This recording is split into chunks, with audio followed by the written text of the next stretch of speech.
Lewis Hamilton crossed the finish line at the 2026 Hungarian Grand Prix and immediately keyed his radio, unloading on race control before he even knew the full story. "Every opportunity that I give those stewards, every single time they give me a penalty," he said, his voice carrying the frustration of a driver who believed he had just done enough to hold position. What he did not know in that moment was that the real story of his afternoon had already been decided on his own pit wall, minutes before he crossed the line. Before that penalty even enters the picture, the race itself needs to be understood on its own terms. Lando Norris won the Hungarian Grand Prix, his first victory of the 2026 season and the 12th of his Formula One career. He had taken pole position by fastest time in final practice, ending Mercedes' run of 10 consecutive pole positions since the start of the season. He controlled the race from the front, resisting a first-lap move from teammate Oscar Piastri, who briefly led before McLaren's strategy handed the race back to Norris. Norris pulled clear in the closing laps to beat Max Verstappen to the checkered flag by roughly 15 seconds. Piastri himself would later retire from the race after contact with Carlos Sainz. Championship leader Kimi Antonelli started 7th after a grid penalty of his own for failing to slow sufficiently under yellow flags in qualifying, recovered through the field, and held on to finish 3rd, a result that padded his championship lead rather than threatened it. Nico Hülkenberg finished 9th to score his first points of the season. Until the closing laps, this was not a Ferrari story at all. It became one only after the checkered flag. The penalty itself came down to a number so small it is difficult to picture. Hamilton had already lost his second-place qualifying position for impeding Oscar Piastri, a 3-place grid drop that dropped him to 5th for the start, despite setting a time just 0.012 seconds behind Norris's pole lap. During the race, Hamilton was clocked at 80.1 km/h in the pit lane during a late virtual safety car period, against an official limit of 80 km/h for the event.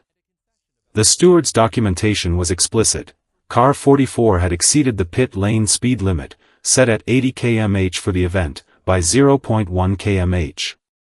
Under Article B 1.6.3a.3 of the FIA Formula One regulations, any breach of the pit lane limit carries an automatic 5-second time penalty, regardless of margin.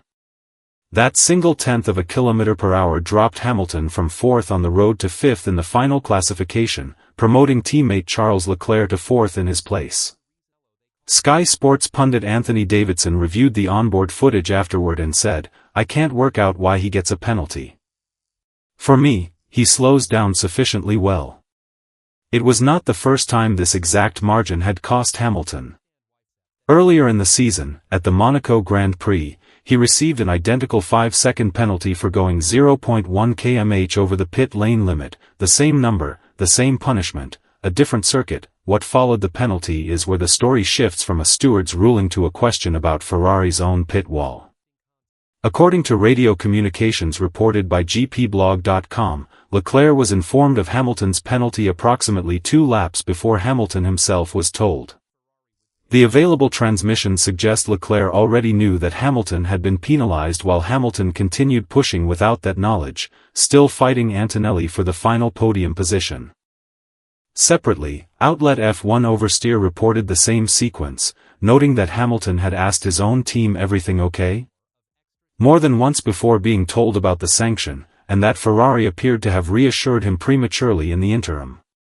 It is important to be precise about what is and is not established here. Ferrari has not issued any public explanation for the gap in timing, and the available radio does not prove intent.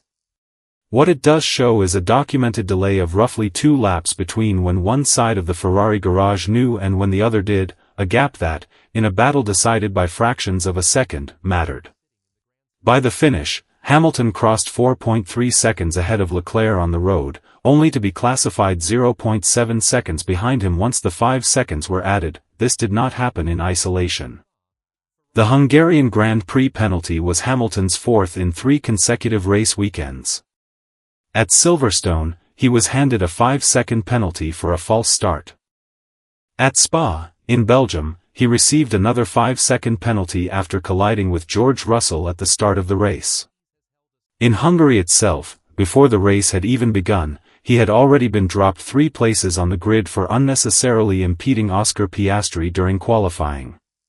When first informed of the pit lane penalty on track, Hamilton radioed, handing out penalties like crazy. Speaking about the pattern afterward, he said plainly, I must stop giving the FIA stewards any reason. He had also written on social media after the qualifying penalty was announced, sometimes you just can't catch a break. Another weekend when I've been feeling great throughout all the sessions, but then it just falls apart. Ferrari team principal Fred Vasseur addressed the pit lane infringement specifically, explaining that the speed limiter had been disengaged slightly too early. The limit was 80, with the FIA tolerance agreed up to 80.5, and we did 80.6. But yes, when the weekend is going in the wrong direction, 0.1 becomes a huge difference, and that is why he received the penalty. The championship standings make the cost of this run clear. Antonelli's third-place finish increased his championship total to 219 points.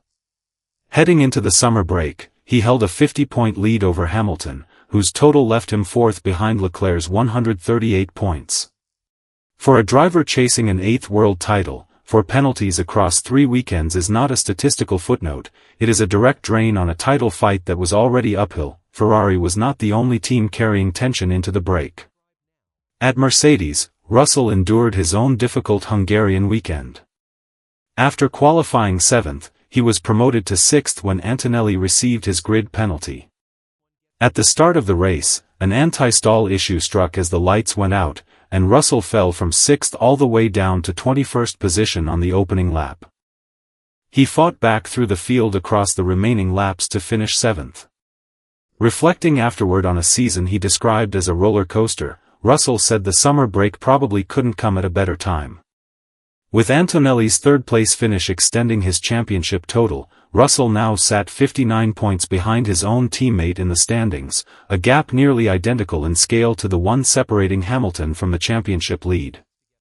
In the Constructors' Championship, Mercedes remained first with 379 points, 72 points ahead of second-placed Ferrari. The tension inside the Mercedes garage had already surfaced weeks earlier, at Spa. After a power unit software issue affected the Mercedes engines to varying degrees and contributed to a difficult weekend for Russell, he did not hide his frustration. I only want one thing, to have the same car as Kimi. I don't need anything else. I just want the same car, he said, referring to his teammate by his first name. Team principal Toto Wolff accepted responsibility for the technical side of that particular weekend, calling it 100% our fault. He added, we had a software problem right at the start with all the Mercedes engines. Some were affected more than others. We need to get this under control. But when asked about the broader picture of his 2 title contenders, Wolff did not disguise where his read of the season stood.